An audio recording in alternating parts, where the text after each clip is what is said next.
El primer panel va a hablar de las complicaciones del sistema nervioso central. Vamos a llamar a los expertos para que vengan a la mesa. La doctora Patricia Cudeiro es especialista en ortopedia infantil, ella es del Hospital Elizalde. Marcelo Renzonet, kinesiólogo, fisiatra, especialista en neurorehabilitación. Y la moderadora va a ser la doctora Nora Tanasio, ya la conocen todos, neuróloga infantil, especialista en metabolismo del Hospital Elizalde.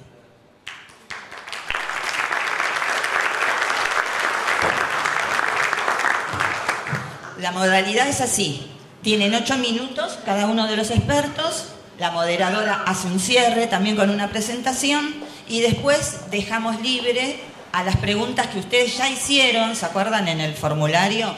Que las va a leer la doctora Tanasio, y si nos sobra un poquito más de tiempo, es 1 hora para cada panel. Pueden presentar también ahora las inquietudes que tengan. Así que les dejo. Bueno, hola, buenos días. Bueno, muy feliz de estar acá como todos los años. Bueno, vamos a empezar con el módulo de compromiso del sistema nervioso central, pero más que nada orientado a las repercusiones, sobre todo músculo-esqueléticas, ¿sí? Así que, bueno, le voy a dar lugar a los especialistas.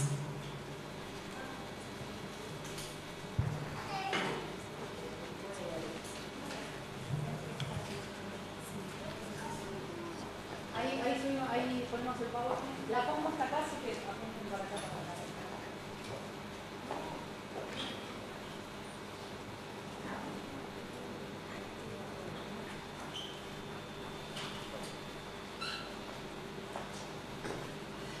Bueno, buenos días a todos.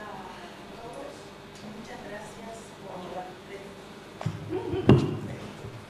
Buenos días a todos. Muchas gracias por recibirnos. A los especialistas que tanto aprendemos de ustedes a diario.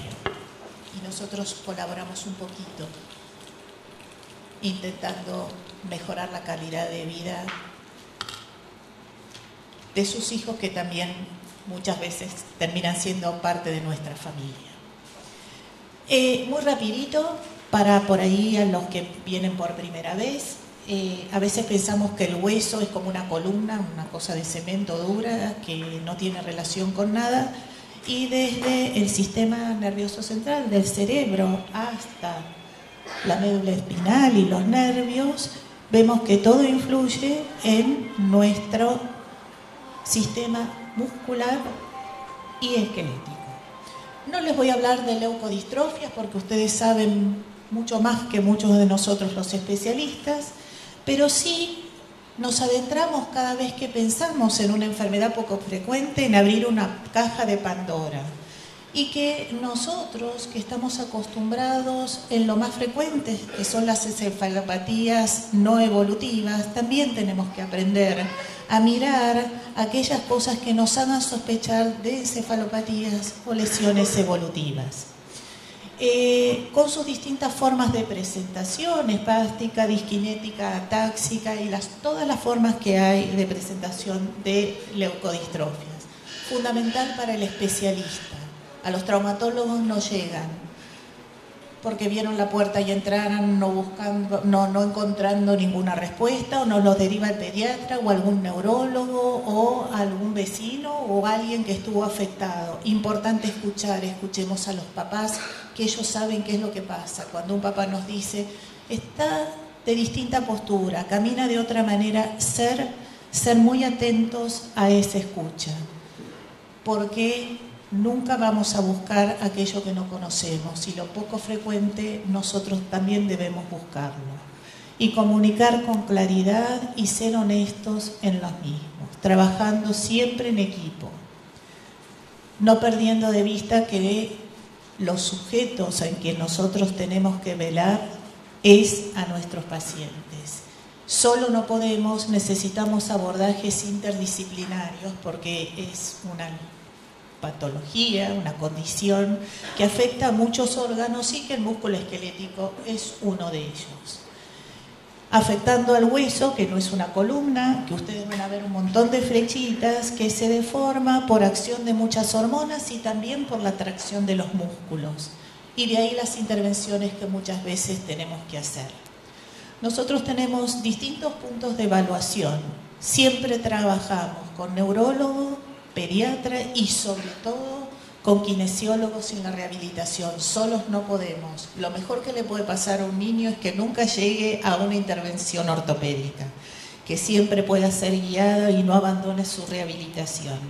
Esto es un pequeño ejemplo de los momentos en que uno eventualmente evalúa alguna cirugía, alrededor de los 6 años y alrededor de los 12, nunca abandonando la terapia y los equipamientos para tener alineamiento. ¿Cuál es el objetivo? Mantener alineados, tratando de evitar deformaciones, preservando la función lo más que podamos y con control del tono muscular.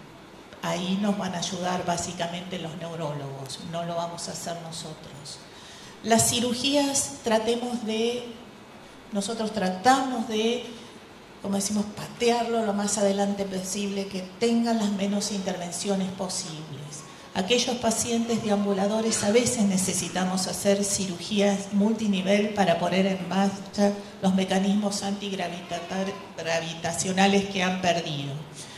Estas técnicas nos permiten en muchas ocasiones de una vez alinear un paciente. Y para aquellos no deambuladores necesitamos tenerlos bien posicionados en las sillas de ruedas y muchas veces necesitamos intervenir la cadera y la columna. Fundamental, adecuar los objetivos terapéuticos a lo que tenemos y resaltar las fortalezas de cada uno de los pacientes, preservando la mayor funcionalidad posible. No debemos contribuir a perpetuar circuitos discapacitantes. No hay especialistas estrellas, ellos son nuestros pacientes, las tecnologías nos vienen a ayudar. Hoy tenemos kits para dormir, los teratop, los trajes para mantenerlos, ortesis que ya no son absolutamente estáticas, de mantener solamente rígidos, hacemos monobarras y ortesis más dinámicas, por supuesto en el paciente que lo pueda hacer. Tenemos distintos dispositivos a medida que eventualmente progrese la lesión o se vayan perdiendo funciones, como el uso de exoesqueletos o estos dispositivos que se manejan a control remoto, siempre y cuando tengamos los miembros superiores hábiles. Y algo que a mí me encantó es esta silla, esta rueda que se puede poner en cualquier silla de ruedas y que estando armado uno la puede destrabar y uno es muy cómodo para si uno tiene que girar o ponerlo debajo de mesas pequeñas. Por último, lo que les quiero decir en estos 30 segundos es que nuestro objetivo es el niño, su familia, solos no podemos, tenemos que hacerlo en equipo y les doy muchísimas gracias por habernos escuchado en esta corrida de explicaciones.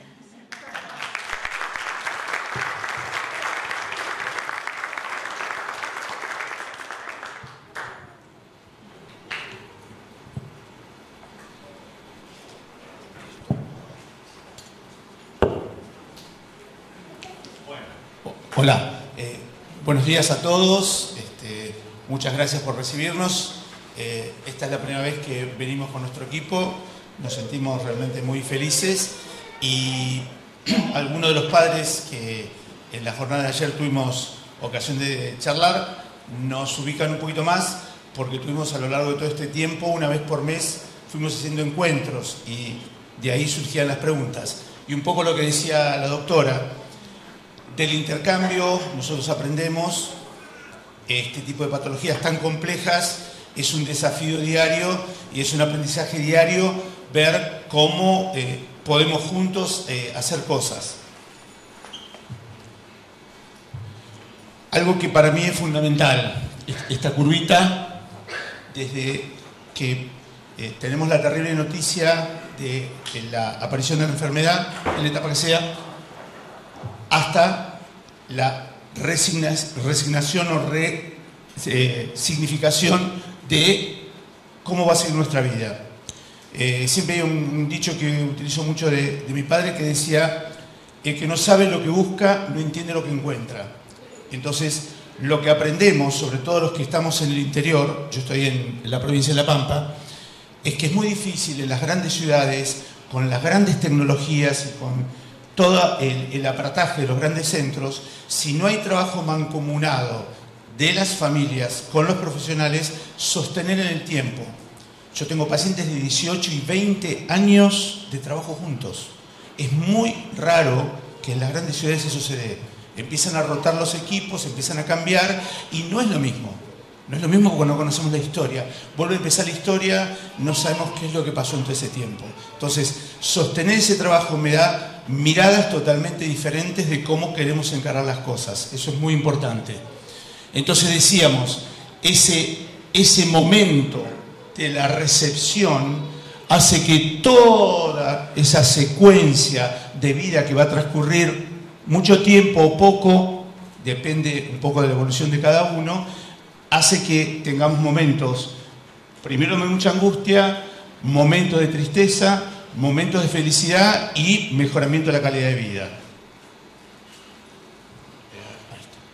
Bien, aquel señor que está allá arriba, obviamente saben quién es, don Arquímedes.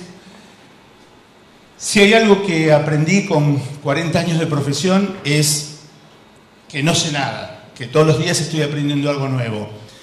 Pero ¿qué cosas aprendimos de las enfermedades complejas? Como muy bien decía la doctora, de las enfermedades no evolutivas y de las enfermedades que todos los días nos plantean desafíos. Obviamente, a medida que vamos teniendo estos paneles, estos encuentros, estas clínicas que sirven justamente para conocernos, sabemos un poquito más, tenemos más opciones de tratamiento, necesitamos sostener los tratamientos en el tiempo. Ayer surgió muchas veces este tema. Qué difícil que es a lo largo de la vida de la familia, o sea, el equipo, el team es la familia. Qué difícil es sostener los tratamientos prolongados. Entonces tenemos que buscar nuevos incentivos y por ahí muchas veces ese nuevo incentivo es otro enfoque de tratamiento, otra terapia. Estoy trabajando en el gimnasio, me voy a pilates. Estoy trabajando en pilates, me voy a la pileta. Estoy trabajando en la pileta, me voy al aire libre. Estoy trabajando en el aire libre, me voy a hacer un deporte adaptado. O sea, tenemos hoy muchísimas opciones. El tema es que mínimamente podamos tener la posibilidad de que donde estemos, que esto me lo han enseñado ustedes, gente nos ha llamado de Bolivia, de Perú, de Miami, y cada uno con realidades muy diferentes. Entonces, donde estemos, que tratemos de llegar nosotros, desde las profesionales que colaboramos con la Fundación, a ver qué necesidad tienen y qué posibilidad del enfoque de tratamiento. Cuidar la salud psíquica familiar, fundamental, fundamental. Ayer estábamos hablando con las chicas que estaban trabajando con sus hijos en el agua. Cuídate tu columna, sentate contra la pared, o sea, la mecánica corporal del cuidador, sea quien sea, nos toque o rotarnos. Cómo tratar de ayudarlo, justamente cómo tratar de que esa persona pueda mantener también su salud. Toda la familia debe involucrarse, eso no existe. O sea, somos un equipo de fútbol, todos jugamos y todos tenemos roles para jugar dentro del partido. Si hay retrocesos motores, todas estas cosas las fui sacando de sus propias preguntas. Tenemos que volver al hito motor que pudimos conseguir, rever ese momento y volver a avanzar. Hay que rebobinar el carretel, a ver qué pasó. Bipedestación siempre. Ayer me hacían la pregunta, bipedestación siempre. O sea, eso es que mejora la calidad de vida, porque lo dejo, bipedestación siempre. Siempre va a ser una buena herramienta de ayuda. La tendremos que adaptar, la tendremos que modificar, seguro. Pero la bipedestación siempre. Posicionar siempre. También otra pregunta que surgió ayer. Tratemos de lograr lo mejor que podamos con las herramientas que tenemos y con la condición que tenemos. O sea, no tratamos de buscar lograr el Moisés de Miguel Ángel. Tratamos de buscar lo mejor que pueda esa persona, ese chico, con las condiciones que tiene. Controlar el tono muscular siempre. ¿Qué pasó? ¿Cómo evolucionó? ¿Te mejoró el tema del agua? ¿Cambió la rigidez? ¿Cambió la espasticidad? ¿Cambió la relación del tono muscular? No, a veces por ahí esa terapia no sirve. Esa medicación, ¿mejoró? ¿No mejoró? Hacer el feedback en forma permanente, a ver qué pasa con esas herramientas que utilizo. Resolvemos la marcha, entrenándola sin pretender que sea lo mejor, vuelvo a repetir a lo que dijimos antes, sino lo posible, ¿sí? Porque la marcha de por sí implica un desafío contra gravedad, motor, que todos los días va a permitir una mejor calidad de vida. Grupo de padres, lo que están haciendo ustedes es más contención. Nos escuchamos entre familias qué le pasa a cada uno. Panel de la ecodistrofia, van a hablar de las evoluciones, cómo se plantea en una enfermedad tan compleja. Todos los días hay una nueva mirada. Dentro de los protocolos, de la cantidad enorme que hay de modificaciones y de cambios, siempre estos ítems se van a volver a repetir, ustedes van a escuchar cientos de veces en la parte de rehabilitación. Disminución de espasticidad es como una primera etapa. Manejo del tono muscular, movilización, la bipedestación y la polioterapia. O sea, como mecanismo de movilización, que es lo mismo que hicimos ayer en el agua, cuando no tengo la posibilidad que lo haga en forma voluntaria. Técnicas de estimulación neuromuscular, electroestimulación si fuera necesaria para movimientos que yo quiero lograr, y finalmente equipamiento ortésico, y como muy bien dijo la doctora, siempre la última opción es la cirugía, nunca es la primera. Nunca de entrada quiero operar, quiero ver primero cómo lo puedo resolver con otras vías menos cruentas, y si no puedo voy a tener que resolverlo ortopédicamente y quirúrgicamente. ¿Qué factores psicomotores van a influenciar? Ustedes lo ven y ayer lo pudimos ver en el agua. La coordinación, el equilibrio, la percepción espacial, la relación con un elemento tan grato como el agua, me da una posibilidad de excursión con mis extremidades, con la cabeza totalmente diferente.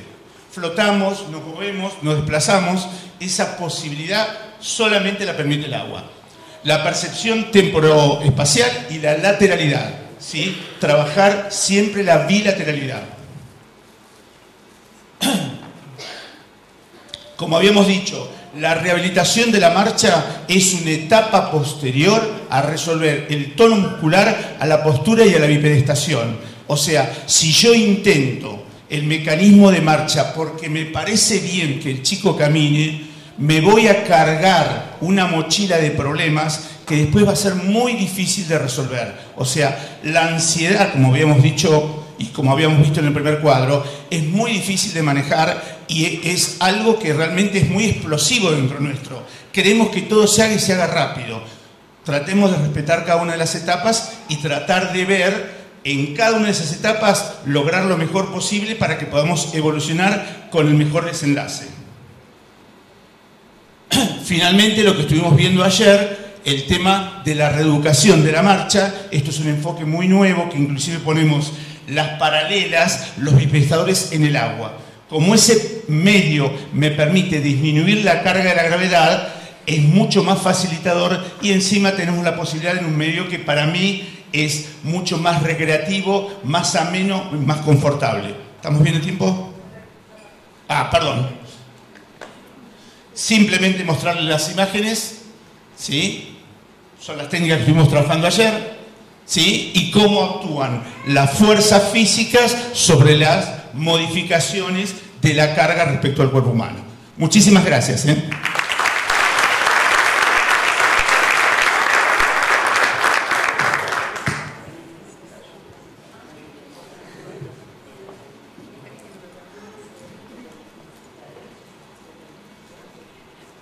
Bueno, no mucho más para decir, la verdad es que fueron muy claros.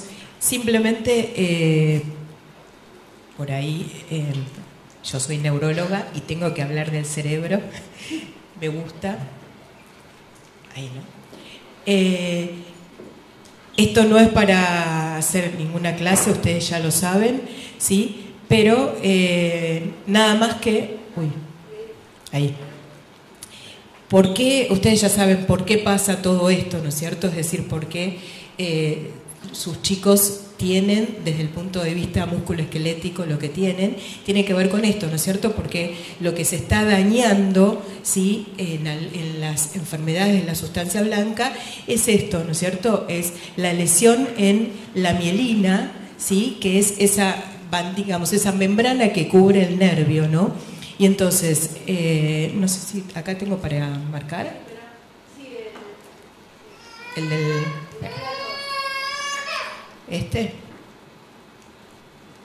o si no, préstame. ¿El de arriba? Ahí está.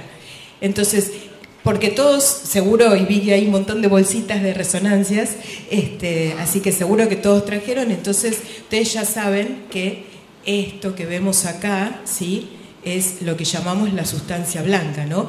En el cerebro tenemos afuera la corteza, ¿sí?, y en el medio está la sustancia blanca, y eso es lo que está dañado, ¿sí?, en las enfermedades de la sustancia blanca, en las leucodistrofias, y hay que apuntar ahí. Esto nada más porque no es para hablar de definiciones, pero nos pasa a nosotros a veces que nos llegan chicos, y Verónica sabe, con diagnóstico, con sospecha de leucodistrofias, pero en realidad son lesiones por ahí adquiridas de la sustancia blanca. Entonces, las enfermedades, ¿sí?, esto fue una clasificación, ¿sí?, que se hizo en el año 2015, en donde habla que cuando uno piensa, ¿sí?, en una leucodistrofia, está pensando en una enfermedad que es genética, ¿sí?, que es hereditaria. Y hay una diferencia entre lo que es una leucoencefalopatía, que es solamente un daño, una lesión en la sustancia blanca, ¿sí?, y una leucodistrofia, que eso implica una enfermedad degenerativa. Y como dice ahí, las leucodistrofias son leucoencefalopatías genéticas, pero no todas las leucoencefalopatías son leucodistrofias, ¿sí? O sea, la leucodistrofia implica per se, digamos, una enfermedad degenerativa, ¿sí? Entonces, y simplemente esto, o sea, los doctores, el licenciado y la doctora, ¿por qué hablaron? Porque el primer compromiso que va a tener una enfermedad, una leucoencefalopatía, ¿sí?, es a nivel del sistema nervioso, ¿sí? Son los primeros síntomas, o sea, seguramente ustedes concurrieron, primero es un pediatra, pero el pediatra ¿a quién deriva? Un neurólogo, porque aparecen estos síntomas neurológicos, ¿sí? Y otra cosa importante es que si bien hay muchas y muy distintas leucodistrofias, hay síntomas que son comunes a todas, ¿no es cierto?, y que tienen que ver con esto del tono, de la afectación del tono muscular, ¿sí? Y esto que decían recién ellos, la doctora y el licenciado, es cómo trabajar con cada una de estas complicaciones. Pero fíjense que nosotros podemos tener chicos en donde predomina la hipotonía, chicos en donde predomina la espasticidad o la distonía. ¿Y esto por qué? Porque no se tratan de la misma forma, y un poco teniendo en cuenta las preguntas también que vimos, o sea, no es lo mismo un chico en el cual predomina la hipotonía, ¿sí?, en el cual predomina aquel que predomina algo distónico, ¿no?, ese trastorno del tono distinto, porque va a ser distinta probablemente la rehabilitación e incluso el tratamiento farmacológico que podamos poner, ¿sí? Entonces, otra cosa importante es que la aparición puede ser a cualquier edad, ¿sí?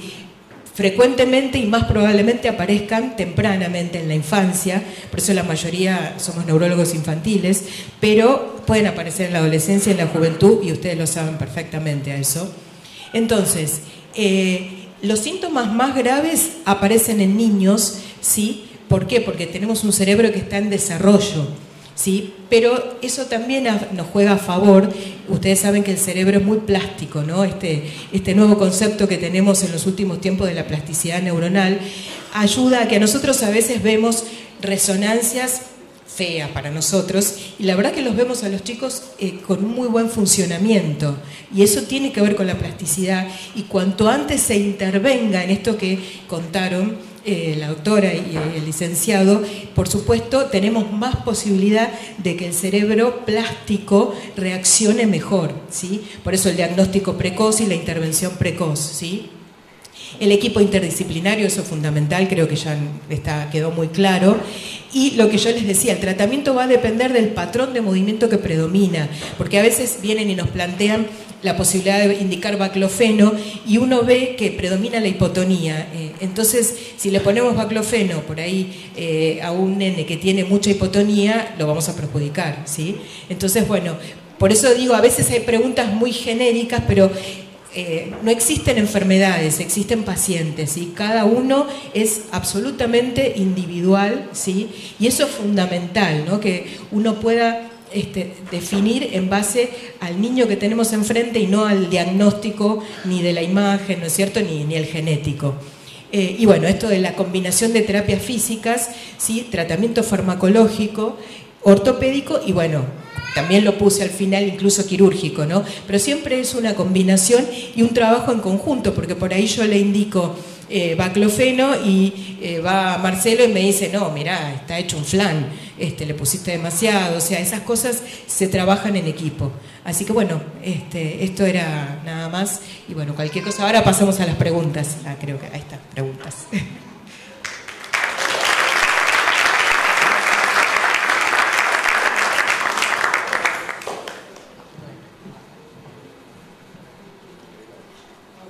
Tengo que cambiar los anteojos. ¿Qué va a hacer? Bueno, hay preguntas que son muy específicas.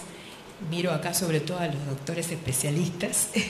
Dice, Camila tiene 19 años, tiene LBSL, ¿sí? Ahora vamos a hablar. Hoy camina por sus propios medios, pero si su condición motriz se empeora, ¿qué es lo que deberíamos hacer? No sé si está acá. Allá están. Yo soy la mamá de Camila. Vos sos la mamá de Camila. Bueno. Camila tiene 19 años y ella hace 2 años que le detectamos la leucodistrofia. En realidad nosotros, ella nos dijo a nosotros que ella sentía que algo tenía en su cuerpo. Nosotros no nos dimos cuenta, siempre la tratamos de que era patadura o de... Pero ella nos dijo que ella sentía que se caía, que le empujaban y que se caía al suelo y que no se podía incorporar y algo le estaba pasando. De ahí fuimos a un traumatólogo, el traumatólogo nos dio neurólogo.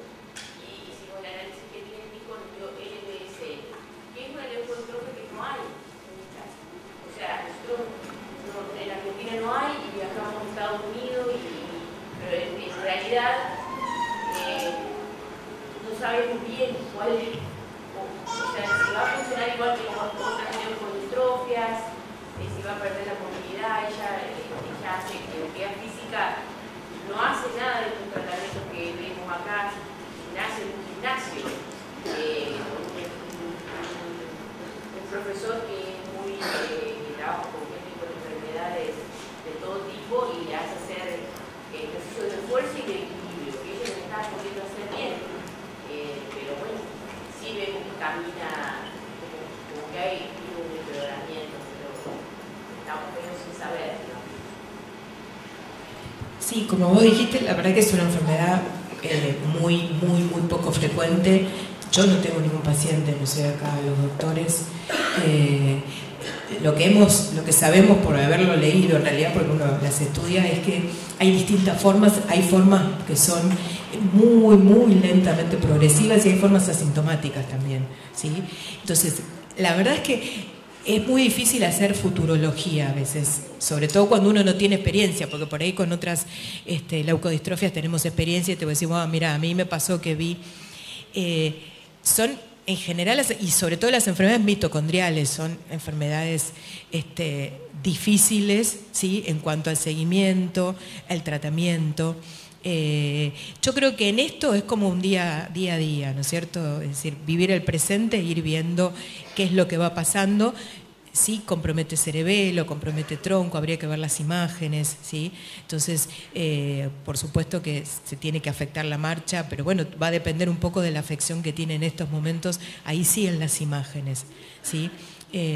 Así que, pero sí, no tenemos experiencia, al menos, no sé si creo que no hay en Argentina ninguno, así que, pero en eso es un poco ir el seguimiento, digamos, regular con el neurólogo y a ir viendo las imágenes, ¿no es cierto? A ver qué va apareciendo, porque ahí sí va a haber un correlato bastante directo entre lo que uno ve en las imágenes y lo que puede pasar con la marcha, ¿sí? La otra pregunta es... no, esa es la misma. Dice, Viviana es portadora de una adrenoleucodistrofia y siente muchos dolores óseos y musculares. La consulta es si esos dolores aumentan con el tiempo, cómo prevenirlos y tratarlos. No sé si está acá. Ah, bien.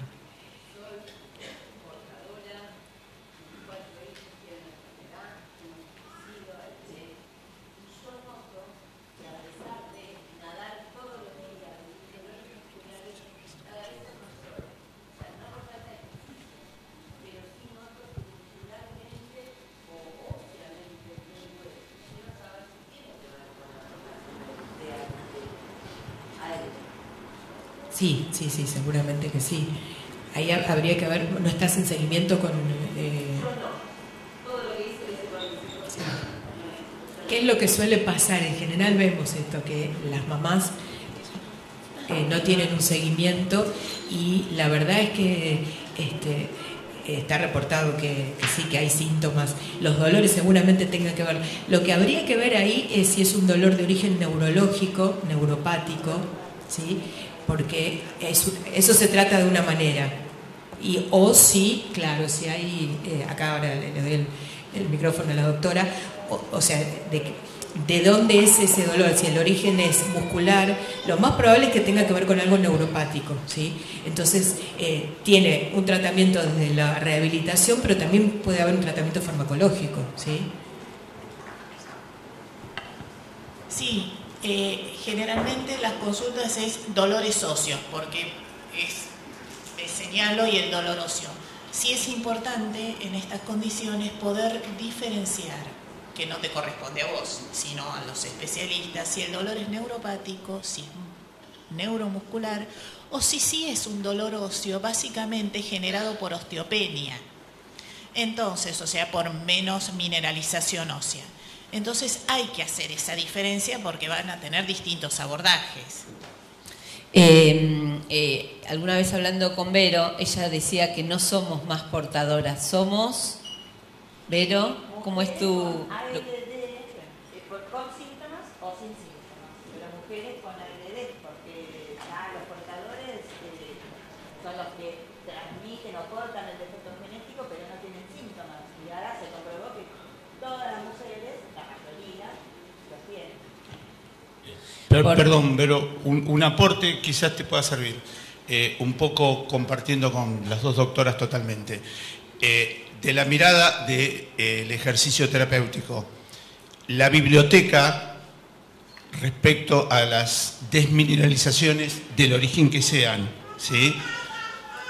El 50% te dice sacar la carga y el 50% te dice aumentar la carga. Porque esto es importante también, ¿viste? O sea, ¿de qué lado de la biblioteca estás? Y muchas veces como padres tenemos que decidir nosotros. Esto es algo importante.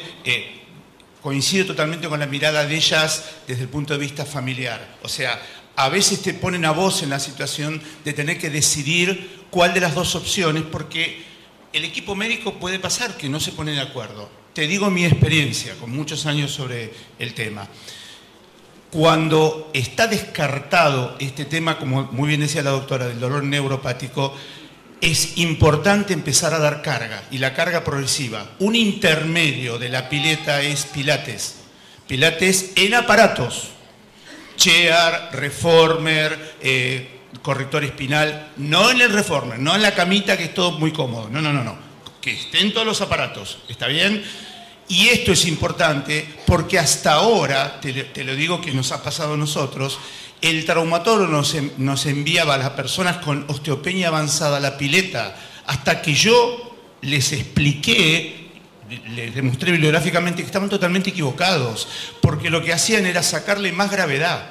Es como la doctora me asiente totalmente.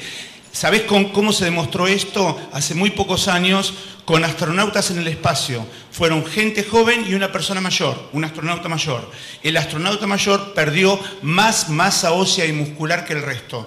Entonces, la carga de la gravedad, te lo estoy simplificando, la carga de la gravedad es importante. Entonces, si no lo estás resolviendo en la disminución de la gravedad, como es la pileta, pasar a una carga progresiva como puede ser pilates. ¿Se entendió? Perfecto. Sí, sí. ¿Está bien? Además, es como que yo misma me di cuenta que al no tomar medicación para absolutamente nada, estoy con acupuntura, con cosas que me ayuden a estar mejor sin tomar ningún tipo de medicación que no la tomo. Claro. Tengo una osteopenia muy bajita que ni siquiera me medicaron. O sea, Sí. creo que lo que faltaría es ver a un neurólogo. Tal cual. Porque bueno, a mis hijos obviamente les he hecho de todo y es conocido el caso de mi hijo.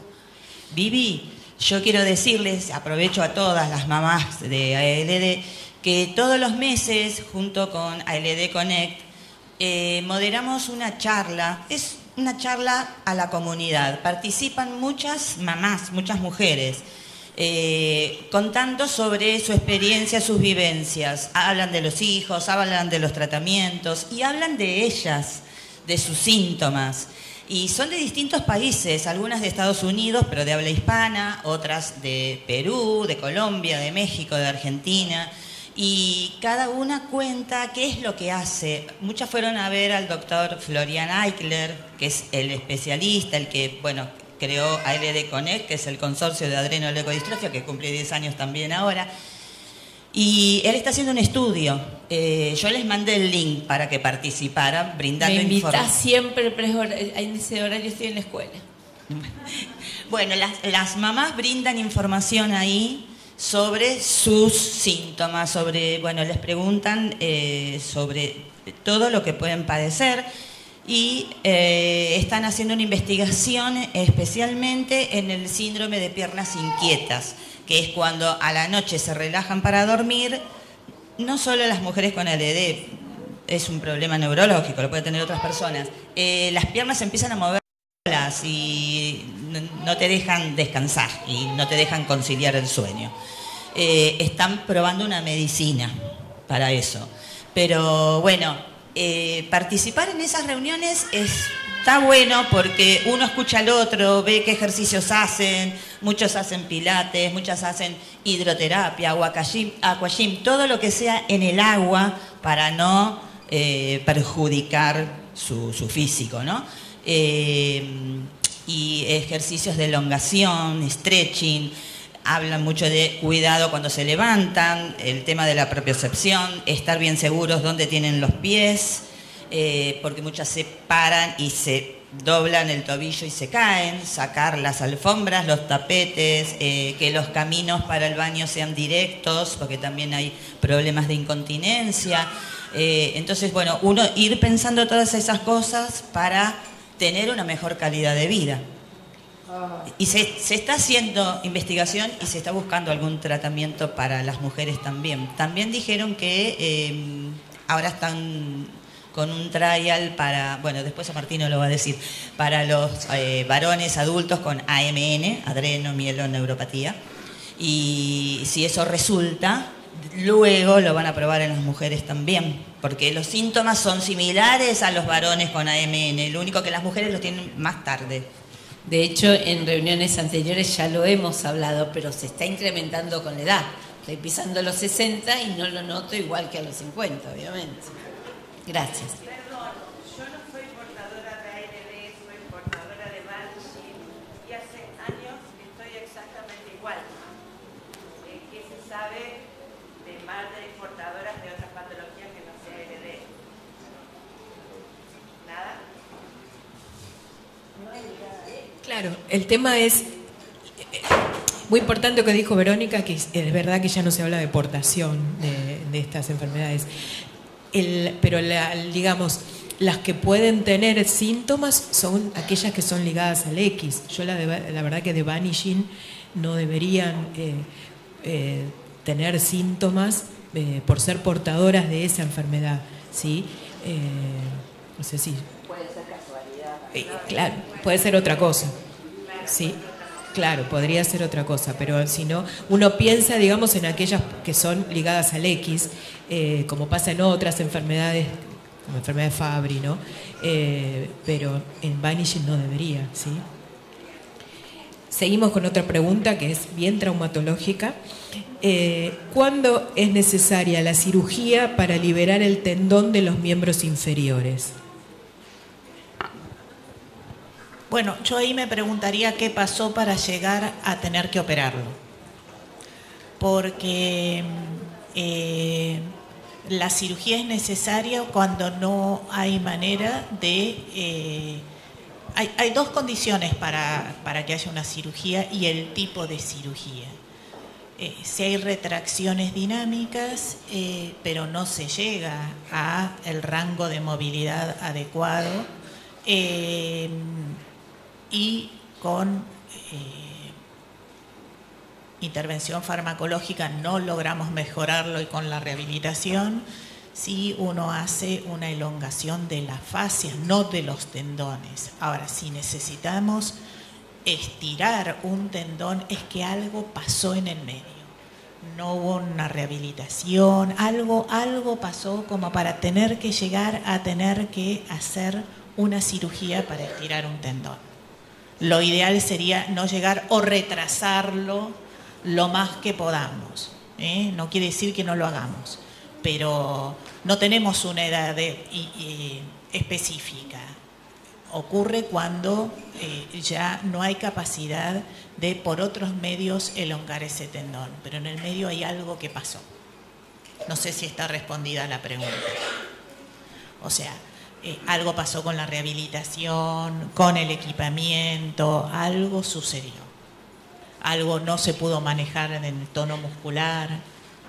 ¿Queda claro? No sé si está respondida.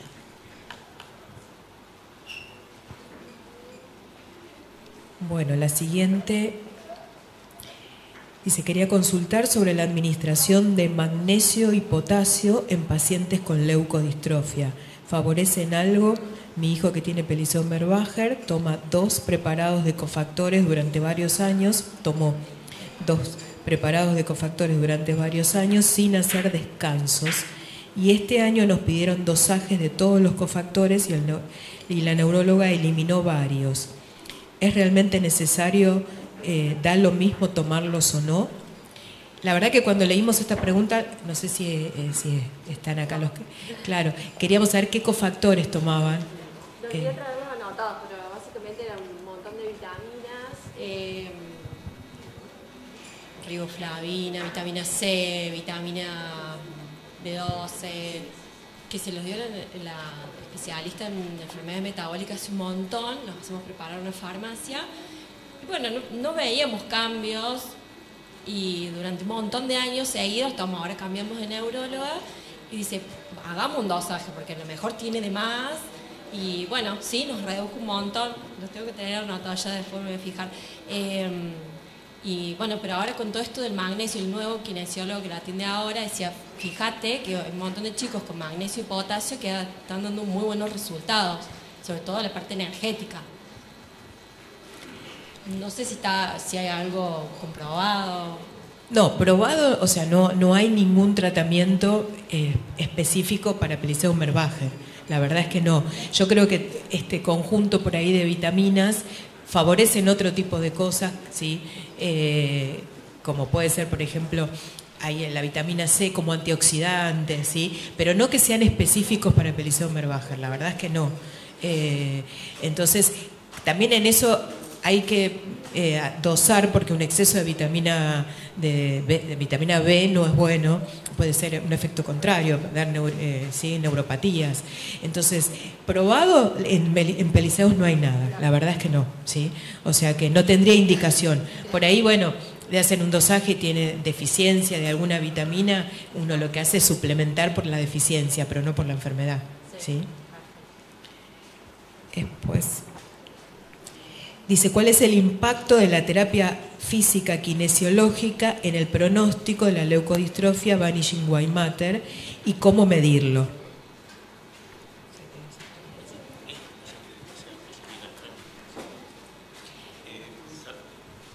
No sé quién generó esta pregunta. ¿Quieres leerla de nuevo? Sí. ¿Cuál es el impacto de la terapia física kinesiológica en el pronóstico de la leucodistrofia Vanishing White Matter y cómo medirlo? En realidad, hacerla en general, o sea, el impacto en cualquier.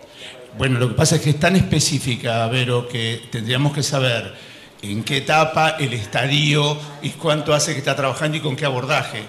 Porque es como siempre dijimos, tenés que trabajar con la persona y no con el tratamiento. O sea, decir un tratamiento, esto lo vimos ayer, familias, no existe el tratamiento tipo. El que les diga eso no es cierto. O sea, cada persona, cada enfermedad requiere un abordaje de acuerdo a lo que está necesitando. Y la etapa en donde estemos va a ser totalmente particular. Entonces, es muy difícil que le podamos contestar esta pregunta si no sabemos qué es lo que está haciendo y en qué etapa está. ¿Se entiende? No es que queramos evadir la respuesta, sino que no tenemos el cuadrito para mirar la referencia. ¿Está bien? Entonces, como que no lo podemos contestar, Vero, sinceramente. No, aparte, la Vanishing White Matter, bueno, después va a hablar el doctor, pero tiene muchas formas de presentación. Hay chicos o adolescentes que están muy bien, con una vida prácticamente, digamos, con una funcionalidad normal, y hay otros que no, o sea que depende mucho de la situación de cada uno, ¿no? Así que por ahí después en forma personal se pueden acercar y lo vemos, pero va a depender un poco de eso, ¿sí? Después, ¿cómo debemos actuar cuando el niño con leucodistrofia no regula la temperatura por debajo de 36 o mayor de 38 sin motivo aparente? La verdad es que, o sea, en este caso se maneja como cualquier niño. Principalmente lo que uno tiene que evitar siempre es que la temperatura llegue a fiebre, ¿sí? Porque bueno, la fiebre, cualquier situación de estrés para el cuerpo como es la fiebre puede disparar crisis, ¿sí? O descompensar a un paciente con leucodistrofia, pero no hay nada distinto. En la hipotermia, bueno, habría que ver, no es normal que haya hipotermias, pero ahí en esos casos uno lo que tiene que hacer es tratar de calentarlo lo más posible, abrigarlo, ¿sí? Pero siempre hay que ver por qué, porque puede ser, a veces una hipotermia puede ser parte de un cuadro infeccioso, eso no lo sabemos, ¿sí? No sé si ustedes tienen alguna otra experiencia.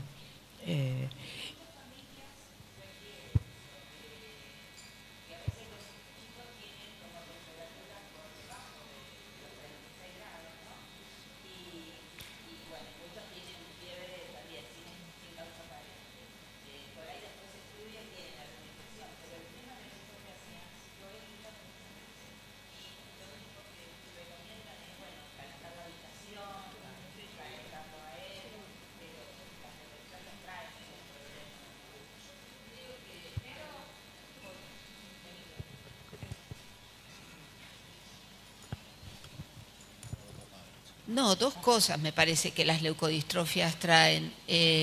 Por un lado, todo lo que hablaron es la disminución del movimiento. Eso ya de por sí hay una disminución de la temperatura porque para todos el movimiento es el que genera el aumento, pocos grados dentro de la normalidad.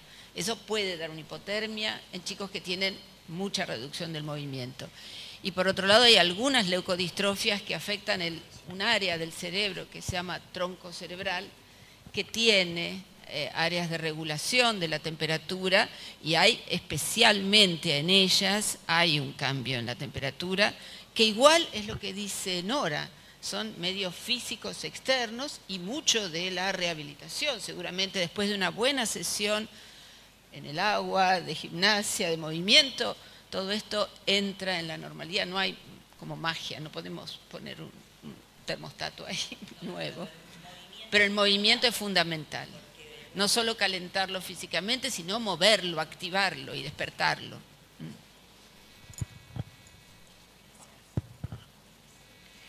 Bueno, y la última dice, a mi hijo le cuesta dormirse, está muy exaltado, se mueve en la cama antes de dormirse, de hecho está muy exaltado todo el día.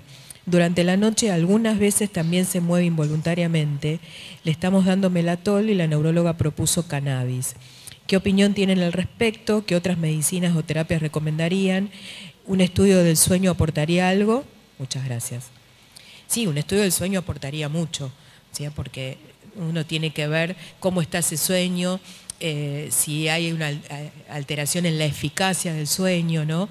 Si hay crisis, por ahí hay descargas epilépticas que no se conocen y por eso, y en base a eso yo vería, sí, hay otras posibilidades de tratamientos, claro que sí. O sea, la melatonina es como lo más natural, pero a veces no alcanza y no todos los chicos tienen deficiencia de melatonina y hay otras opciones farmacológicas, pero primero haría un estudio de sueño para ver dónde estamos parados y de ahí sí hablar, sentarse y ver, porque incluso si está todo el día así, por ahí uno puede poner otro tipo de medicación que ayude a relajarlo de día y de noche. El cannabis, o sea, en esta situación sí, sabemos que relaja, ¿sí? Pero la verdad que acá sería más ensayo y error, porque no es que tenemos mucha experiencia en esto, ¿sí? Sí es un relajante. Entonces, ¿se puede intentar? Se puede intentar, claro que sí. Pero primero haría un estudio de sueño para ver de qué se trata, por qué está así en el día y de noche, y en base a eso sí evaluar si el cannabis puede ser o hablar de otro tipo de medicación, ¿sí?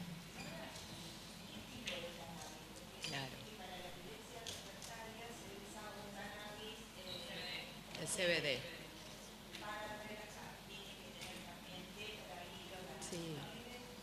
Sí.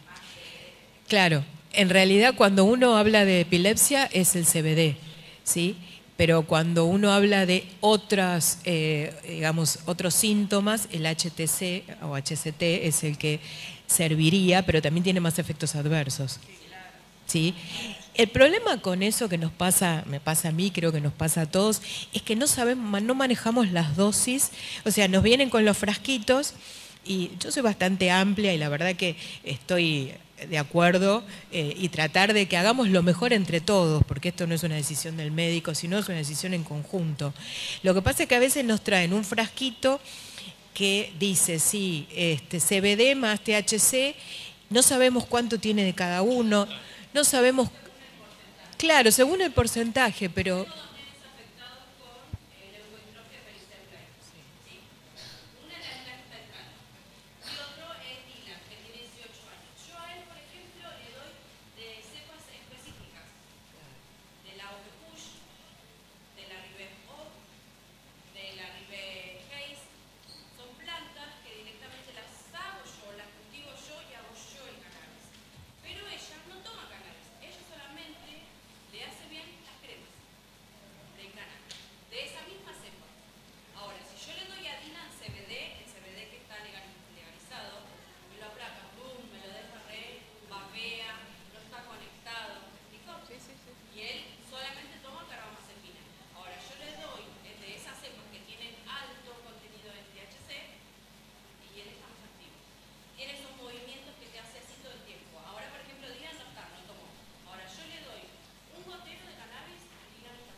Sí, tal cual, es lo que decimos siempre, según el paciente, pero también esto de, porque esto lo cultivás vos lo conocés, el problema es que muchas veces nos traen,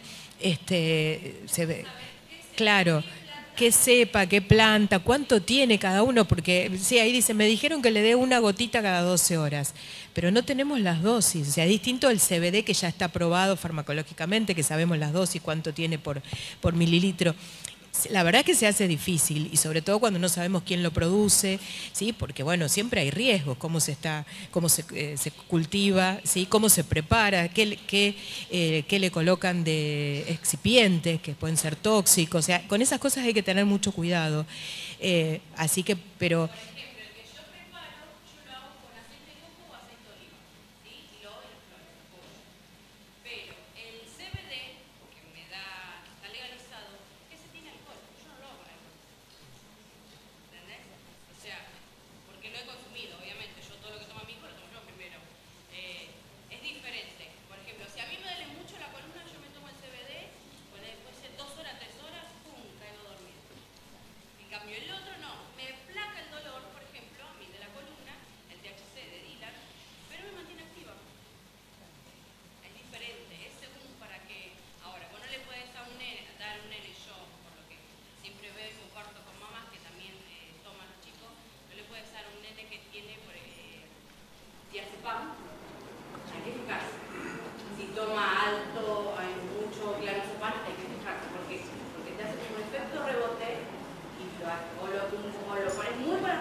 y bueno, por eso es lo que decimos, ¿no es cierto? Esto es en la consulta 1 a 1 y bueno, pero en este caso, o sea, la recomendación sería que se le haga un estudio de sueño, ¿sí? Y ahí vemos en dónde estamos parados. Por ahí el CBD lo ayuda, pero por ahí no. Esa era la última, sí. Yo, una vez que fuimos a una reunión en Estados Unidos, vinieron unas especialistas en este tema. Lo que dijeron fue que, por ejemplo, lo que se hace en casa o lo que venden, nunca, porque no sabemos qué le estamos dando. No sabemos las dosis, no tenemos un laboratorio en casa. Entonces nunca vamos a saber si lo que le estamos dando es siempre lo mismo. Entonces no podemos evaluar los resultados. Por eso recomendaban, si hay que darle, que sea de laboratorio. En Canadá se hace el aceite de Charlotte. Bueno, acá no sé si se puede importar o no, pero bueno, eso por lo menos se sabe qué se está dando, que siempre va a ser igual como un baclofeno, que sabemos que siempre tiene los mismos miligramos. No lo recomendaban para niños, por ejemplo, porque no sabían cuáles eran los resultados. Puede afectar cognitivamente, puede afectar la memoria, puede afectar la percepción, puede afectar un montón de cosas. Entonces dice, bueno, si es una persona mayor que tiene algún dolor o que tiene algún problema, puede tomarlo porque quizás puede regulárselo o a veces no, pero bueno, es una persona adulta. En niños no lo recomendaban. Y también hay que ver el tema de, ¿se lo damos junto con las medicinas? Si se lo damos, le sacamos las medicinas. ¿Y qué pasa si he escuchado familias que tienen los hijos con ataxia de Friedreich? Estaban tomando cannabinoide y tuvieron una descompensación muy grande, tuvieron que ir al hospital internados y los médicos le preguntaron qué le estaban dando y sí, le estaban dando las medicinas con el cannabinoide y bueno, le dijeron suspéndalo inmediatamente. Quizás en él la conjunción no fue buena, pero bueno, la realidad es que no se sabe nada. Nosotros en un momento quisimos hacer un estudio para ver qué pasaba con el cannabis y la espasticidad en chicos con leucodistrofia. España quería juntar fondos para hacerlo, no lograron que lo aprobaran el ensayo.